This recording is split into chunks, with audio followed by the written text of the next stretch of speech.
This interview was recorded in collaboration with Still Standing Strong Stories on December 29th with the intention of being an audio-only format. For the full transcript, please visit our website. Coming to you from Girls Adoption Connect, I'm Taya Tampuro. Hi, how are you? Hi, I'm good. How are you? I'm good. So for our listeners that don't know, what is Girls Adoption Connect? So, Girls Adoption Connect is an online group aimed to connecting female adoptees. We accept story submissions and other adoption related media, publish around maybe once, twice a week. There's a film to submit your stories and your media on our website. You can also Instagram, DM us, or really email us as well to submit things. So what stories do you plan on telling through your organization? Well, so far we actually have a variety of media. The main focus is sharing adoption stories, but we also have adoptees who've shared how, say, being an international adoptee has affected their lives or their thoughts around their birth parents or other major milestones. Um, we have a few feminism posts up right now. Um, and things about the female and Asian culture, just since most of our adopted community is Asian American. So adding on to the last question, how are some ways you are connecting adoptees through your organization? Well, as I kind of said before, it's pretty open ended. The main way is through sharing our adoption stories and then using the Instagram DM to connect further. Um, we actually started when I reached out to the girls from my adoption travel group, and then just between us, we started sharing our own adoption stories, which made me feel like heard and validated. So that was the driving mission of Girls Adoption Connect. Have there been any struggles you faced starting Girls Adoption Connect? Definitely. Our main challenge was really just expanding the community and connecting with others not affiliated with my travel group or directly affiliated with us individually. Um, so, kind of trying to expand has been a little bit tricky, but it's not that bad since we are an online platform. And then also just kind of finding out how can we stand out amongst other organizations. Um, Again, this is a trial and error process, and it's definitely kind of a learning experience for myself and everyone involved. Um, but there are a lot of other adoption groups out there, most of which we've actually worked with in some capacity. But trying to find a way to distinguish ourselves amongst the others has probably been one of the harder things. And then on more of like a technical and personal level, um, getting the website, the social media platforms, and everything to be visually captivating, but also to optimize the platform's potential. That's more been something for myself to deal with because I do the website and social media management. Um, but just kind of trying to keep it visually appealing for our audience but also have it really utilize the tools available to us. So I feel like COVID has taken a toll on a lot of organizations. So how has COVID affected your organization, and do you have any plans and goals you want to accomplish after quarantine? Um, I mean, we've actually been very lucky when it comes to the effects of COVID-19 on Girls Adoption Connect. Um, we established ourselves in, I believe, early January. So that was a few months before COVID was declared a global pandemic. It was declared a global pandemic March 11th. So we still had some time before the pandemic to really establish ourselves and kind of get in the flow. Um, so, as I said before, we're completely an online platform. So when everything shifted to being online, it wasn't a big adjustment. We didn't have to adjust too much when things went completely virtual. If anything, the usage of Zoom actually helped us because it gave us the opportunity to grow the audience a bit, and using Zoom allowed Girls Adoption Connect to collaborate with other organizations, actually such as yourself, in a more in an easier and more accessible fashion than I believe would have been possible had we not been in this virtual situation. Um, and then when it comes to after quarantine, I mean, I don't think things will really change that much because, as I said before, we were already an online platform before the pandemic. So we haven't really had to adjust our ways of doing things with, with the effects of COVID 19.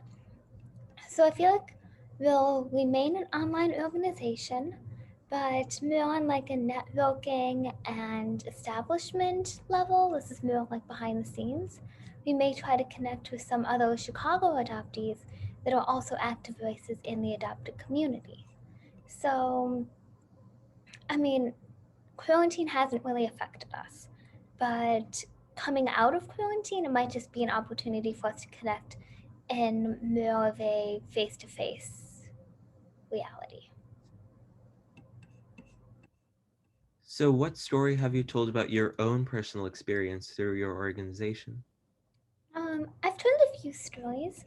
Um, I started off talking about my own adoption story and how I was adopted from Hunan province, China. I was adopted when I was 9 months old. Um, so I started off talking about that. You can actually find the link on our website and on the Instagram. Um, so I started off talking about that, and that was really my initial goal was with starting the group, is to really emphasize and promote sharing of our adoption stories. So I kind of wanted to start off talking about my own and kind of just like set the groundwork on it. Um, and then from there, actually, pretty recently, I published a piece about about my thoughts on my birth parents, especially on my birthday, and kind of talking about what it's like being adopted and not knowing your birth family on your birthday. So not knowing the people that actually brought you into the world, and kind of thinking and kind of questioning whether or not they actually think about you and how do they acknowledge your existence in a way. So I published that piece that was actually really personal, and I had I had a few doubts about publishing it, um, but I put up some. We put up some really personal pieces so far in this year, and we're going to continue doing that.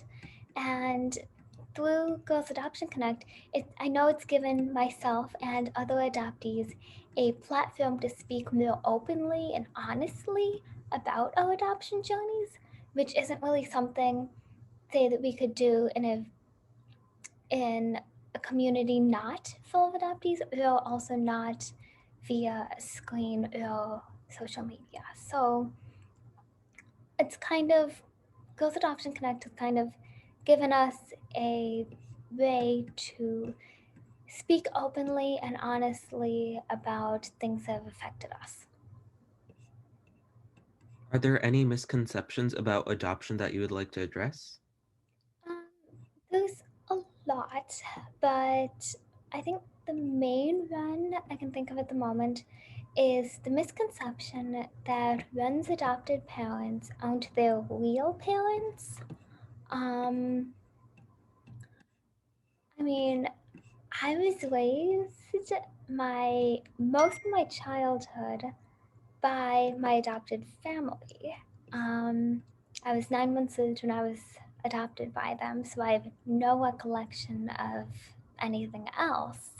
So, I mean, I think I can speak for a lot of people by saying that my adopted family is the only family I have known, and I really don't feel like I have another set of parents. I have my the people that brought me into this world, but then I actually have the people that raised me, and I consider the people that raised me and loved me and kept me to be my family and my parents. So I think that's kind of one of the main things I want to address. But then also just being an international adoptee, there's the idea that I am less American than someone who has lived here their entire life. I mean, I became a citizen right when I moved to the US when I was under a year old. So, I mean, adoptees that were brought to the US at such a young age, everything they know and everything they were raised in is American. So, this is kind of a, I don't want to use like a very canned tone, but this is where we kind of get into like the banana situation where like I have an Asian face, but I have American beliefs and I was raised in an American household. So I think that's definitely something adoptees have to navigate and trying to balance those overlapping identities and balancing being American with also being Chinese and that finding how they want to navigate that. It's different for everyone, but I feel like acknowledging those overlapping and multiple identities needs to be normalized and understanding that international adoptees, especially, have to balance trying to fit into two cultures. So it's very easy to be pressured to check yourself into a box and just write off all of those other identities. And I feel like society does pressure you in a way to do that. So I think that's definitely something that has to be addressed. How has meeting other adoptees impacted your life, and have other adoptees had similar stories to you?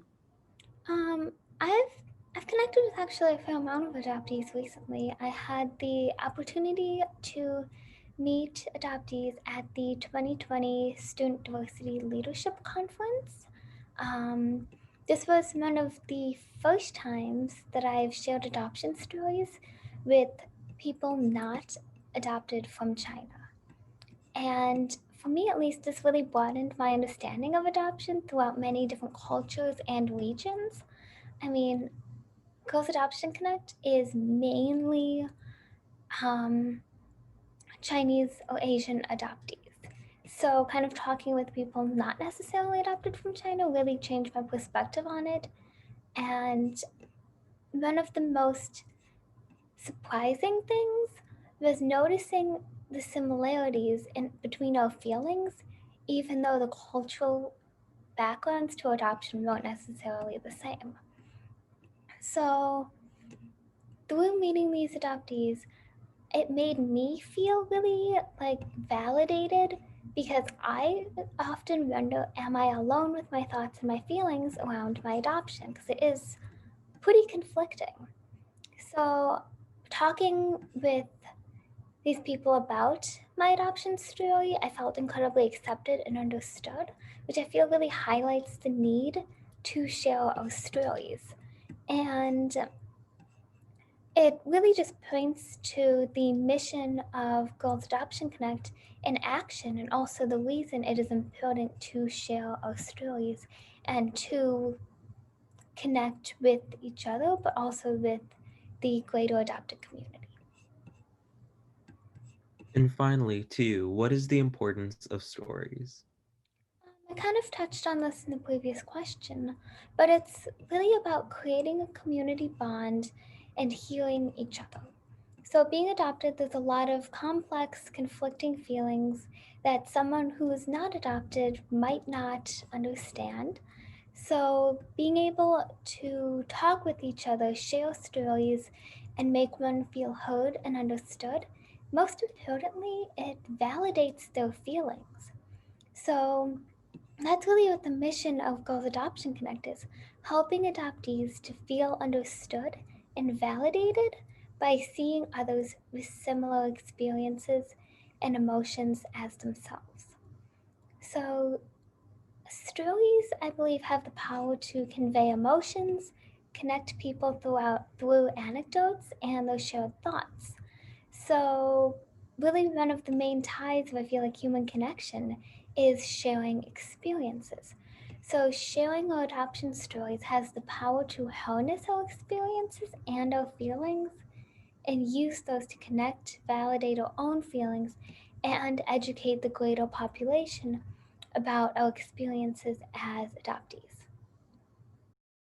Well, those are all the questions I have. So thank you so much for joining us today. Yeah, thank you so much for having me on. Thank you for listening. To learn more about Still Standing Strong stories, you can visit their website linked below. Please consider sharing your stories with both organizations.